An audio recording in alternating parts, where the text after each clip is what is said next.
ಧರ್ಮಸ್ಥಳ ಪ್ರಕರಣದಲ್ಲಿ ಒಂದು ಗ್ಯಾಂಗ್ ಸಂಚನ್ನ ಮಾಡಿತ್ತು ಅಂತ ಹೇಳಿ ಚರ್ಚೆ ಈಗ ತೀವ್ರಗೊಂಡಿದೆ. ಹಾಗಾದ್ರೆ ಆ ಗ್ಯಾಂಗ್ ಯಾವುದು, ಯಾವ ತರ ಸಂಚನ್ನ ರೂಪಿಸಿದ್ರು, ಈ ಪಿತೂರಿಗೆ ಕಾರಣ ಏನಾಗಿತ್ತು ಅನ್ನೋ ಕುರಿತಂತೆ ಎಸ್ಐಟಿ ತನಿಖೆಯನ್ನ ಮಾಡ್ತಾ ಇದೆ. ಮಹೇಶ್ ಶೆಟ್ಟಿ ತಿಮ್ರೋಡಿ ಗ್ಯಾಂಗ್ ಎಸ್ಐಟಿ ಬಿಸಿಯನ್ನ ಮುಟ್ಟಿಸ್ತಾ ಇದೆ. ಮಹೇಶ್ ಶೆಟ್ಟಿ ತಿಮ್ರೋಡಿ ಮನೆಯಲ್ಲಿ 12 ಗಂಟೆ ನಿನ್ನೆ ತಲಾಶನ್ನ ಮಾಡಲಾಯಿತು. ಈ ಮಾಸ್ಕ್ ಮ್ಯಾನ್ ಚಿನ್ನಯ್ಯನನ್ನ ಕರ್ಕೊಂಡು ಹೋಗಿ ಆತನಿಗೆ ಎಲ್ಲ ಆಶ್ರಯ ಕೊಟ್ಟಿದ್ರು, ಜನ ಬಂದಂತ ಸಂದರ್ಭದಲ್ಲಿ ಆತನನ್ನ ಯಾವ ಕೋಣೆಯಲ್ಲಿ ಇರಿಸ್ತಾ ಇದ್ರು, ಆತನಿಗೆ ಏನೆಲ್ಲ ಸೂಚನೆಗಳನ್ನ ಕೊಡ್ತಾ ಇದ್ರು, ಆತನ ಬ್ರೈನ್ ವಾಶ್ ಹೆಂಗ್ ಮಾಡಿದ್ರು, ಎಲ್ಲದ್ರ ಬಗ್ಗೆನೂ ಎಸ್ಐಟಿ ಅಧಿಕಾರಿಗಳು ಮಾಹಿತಿಯನ್ನ ಕಲೆ ಹಾಕಿದ್ದಾರೆ. ಸ್ಥಳ ಮಹಜರ್ ಮಾಡುವಂತ ಸಂದರ್ಭದಲ್ಲಿ ಚಿನ್ನಯ್ಯನನ್ನ ಕರ್ಕೊಂಡು ಹೋಗಿ ಇಡೀ ಮನೆಯಲ್ಲಿ ಮಹಜರ್ ಮಾಡಿದ್ದಾರೆ. ಚಿನ್ನಯ್ಯನಿಗೆ ಆಶ್ರಯ ಕೊಟ್ಟು ತಿಮ್ರೋಡಿ ಇಟ್ಕೊಂಡಿದ್ರು. ಜುಲೈ 10ರಿಂದಲೇ ವಾಸ್ತವ್ಯವನ್ನ ಚಿನ್ನಯ್ಯ ಆ ಮನೆಯಲ್ಲಿ ಹೂಡಿದ್ದ. ತಿಮ್ರೋಡಿ ಮನೆಯಲ್ಲೇ 44 ದಿನ ಚಿನ್ನಯ್ಯ ಇದ್ದ. ಧರ್ಮಸ್ಥಳದ ಬಗ್ಗೆ ಅಪಪ್ರಚಾರಕ್ಕೆ ಅಲ್ಲೇ ಭರ್ಜರಿ ಪ್ಲಾನ್ ಆಗಿದ್ದು. ಇನ್ನು ಚಿನ್ನಯ್ಯನಿಗೆ ಪ್ರತ್ಯೇಕ ಒಂದು ರೂಮ್ ಅನ್ನ ತಿಮ್ರೋಡಿ ಕೊಟ್ಟಿದ್ರಂತೆ. ಹೊರಗಡೆ ಹೋಗಬೇಡ, ನಿಂಗೆ ಅಪಾಯ ಕಾದಿದೆ ಅಂತಾನೂ ಕೂಡ ತಿಮ್ರೋಡಿ ಹೇಳಿದ್ರಂತೆ. ಇನ್ನು ಚಿನ್ನಯ್ಯ ಇದ್ದಂತ ರೂಮ್ ಸೇರಿದಂತೆ ಇಡೀ ಮನೆಯಲ್ಲಿ ಎಸ್ಐಟಿ ಅಧಿಕಾರಿಗಳು ಶೋಧವನ್ನ ನಡೆಸಿದ್ದಾರೆ. ಇನ್ನು ತಿಮ್ರೋಡಿ ಮನೆಯಲ್ಲಿ ಸಾಕಷ್ಟು ಬಾರಿ ಸಭೆ ನಡೆದಿದ್ವು ಅನ್ನೋ ಮಾಹಿತಿನೂ ಕೂಡ ಎಸ್ಐಟಿ ಅಧಿಕಾರಿಗಳಿಗೆ ಲಭ್ಯವಾಗಿದೆ. ಇನ್ನು ಮನೆಯಿಂದಲೇ ಯೂಟ್ಯೂಬರ್ಸ್ಗೆ ಸಂದರ್ಶನವನ್ನ ಚಿನ್ನಯ್ಯ ಕೊಟ್ಟಿದ್ದ. ಯೂಟ್ಯೂಬರ್ಸ್ಗೆ ಸಂದರ್ಶನವನ್ನ ಎಲ್ಲಿ ಕೊಟ್ಟಿದ್ದ ಆ ಸ್ಥಳಗಳ ಮಹಜರನ್ನು ಕೂಡ ನಿನ್ನೆ ಎಸ್ಐಟಿ ಅಧಿಕಾರಿಗಳು ಮಾಡಿದ್ದಾರೆ.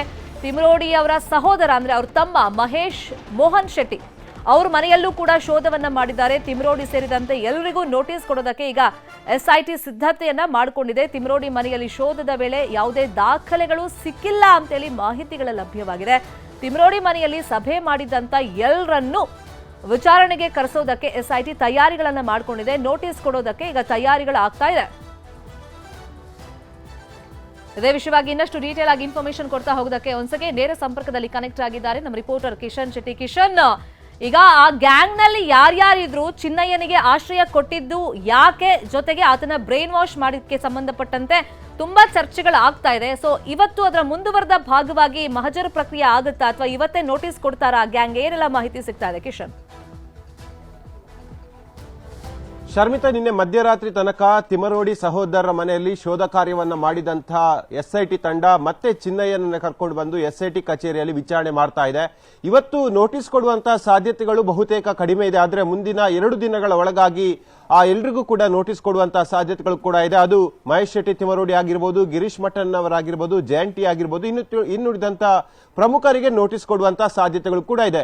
ನಿನ್ನೆ ಬರೋಬ್ಬರಿ 8 ಗಂಟೆಗಳ ಕಾಲ ತಿಮರೋಡಿ ಅವರ ಮನೆಯಲ್ಲಿ ಶೋಧ ಕಾರ್ಯವನ್ನ ಮಾಡಿದಂತಹ ಎಸ್ಐಟಿ ತಂಡಕ್ಕೆ ದಾಖಲೆಗಳು ಯಾವುದೂ ಸಿಕ್ಕಿಲ್ಲ, ಬರೀ ಕೈಯಲ್ಲಿ ವಾಪಸ್ಸಾಗಿದೆ. ಆದ್ರೆ ಅತ್ಯಮೂಲ್ಯ ಮಾಹಿತಿಯನ್ನ ಮಾತ್ರ ಚಿನ್ನಯ್ಯ ಎಸ್ಐಟಿ ತಂಡಕ್ಕೆ ಕೊಟ್ಟಿದ್ದಾನೆ. ಯಾಕಂದ್ರೆ ಅಲ್ಲಿ ಗೌಪ್ಯ ಸಭೆಗಳನ್ನ ಮಾಡಲಾಗ್ತಾ ಇತ್ತು. ಜನರು ಬರುವಂತಹ ಸಂದರ್ಭದಲ್ಲಿ ಒಂದು ಕೋಣೆಯಲ್ಲಿ ನನ್ನನ್ನ ಕೂಡಿ ಹಾಕಿದ್ರು, ಅಂದ್ರೆ ನನ್ನ ಕೋಣೆಗೆ ಹೋಗೋಕೆ ಹೇಳ್ತಾ ಇದ್ರು.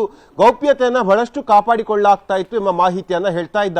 ಹಾಗಾಗಿ ಆ ಮನೆಯಲ್ಲಿ ಆಗ್ತಾ ಇರುವಂತಹ ಗೌಪ್ಯ ಸಭೆಗಳು ಎಲ್ಲಿ ಆಗ್ತಾ ಇತ್ತು ಎಂಬ ಇತ್ಯಾದಿ ಮಾಹಿತಿಗಳನ್ನ ಎಸ್ಐಟಿ ಕಲೆ ಹಾಕ್ತಾ ಇದೆ. ಜೊತೆಗೆ ನೀನ್ ಯಾಕೆ ಈ ಮನೆಗೆ ಬಂದೆ, ಯಾರ ಆಶ್ರಯವನ್ನ ಪಡೆದೆ, ನಿನ್ಗೆ ಯಾರು ಈ ಮನೆಗೆ ಬರೋಕೆ ಸೂಚನೆ ಕೊಟ್ಟರು ಎಂಬ ಇತ್ಯಾದಿ ಪ್ರಶ್ನೆಗಳನ್ನ ಕೂಡ ಎಸ್ಐಟಿ ನಿನ್ನೆ ಅದೇ ಸಂದರ್ಭದಲ್ಲಿ ಹೇಳಿದೆ.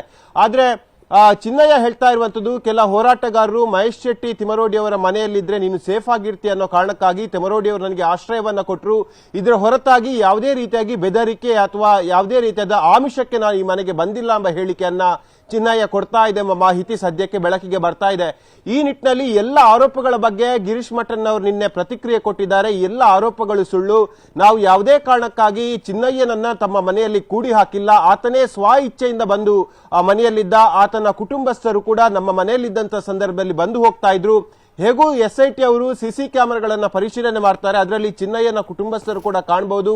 ನಾವು ಯಾವುದೇ ಕಾರಣಕ್ಕೂ ಯಾರಿಗೂ ಕೂಡ ಈ ರೀತಿಯಾಗಿ ಬೆದರಿಕೆಯನ್ನ ಅಥವಾ ಆಮಿಷವನ್ನೊಟ್ಟು ನಮ್ಮ ಮನೆಯಲ್ಲಿ ಅಂದ್ರೆ ತಿಮರೋಡಿ ಅವರ ಮನೆಯಲ್ಲಿ ಕೂಡಿ ಹಾಕಿಲ್ಲ ಎಂಬುದಾಗಿ ಸ್ಪಷ್ಟನೆ ಕೊಟ್ಟಿದ್ದಾರೆ.